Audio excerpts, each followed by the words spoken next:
আজকের এই সমাবেশে এই হাজার হাজার মানুষের সামনে দাঁড়িয়ে আমি পত্রিকার যে সমস্ত বন্ধুরা আছে আমার দুঃখ প্রকাশ করছি।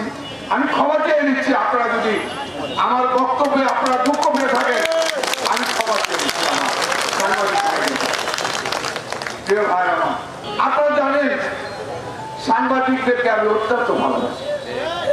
সাংবাদিকরা আমার প্রিয়।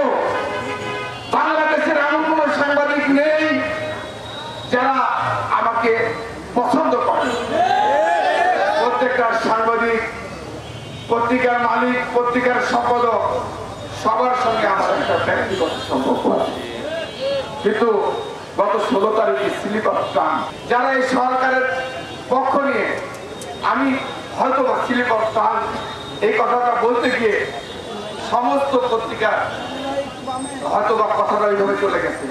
আমি এই জন্য এর আগে লিখতে পারেন নাই, এদের অত্যাচার, এদের নির্যাতন আপনারা এই আমাদের দেশপ্রেমিক সেনাবাহিনীকে এই বিডিআরের হত্যাকাণ্ডে আমাদের অসংখ্য সেনাবাহিনীকে নৃশংসভাবে হত্যা করেছে এবং কার নির্দেশে হত্যা করেছে এই কথাগুলো আপনার সাংবাদিক ভাইরা প্রকাশ করতে পারেন না।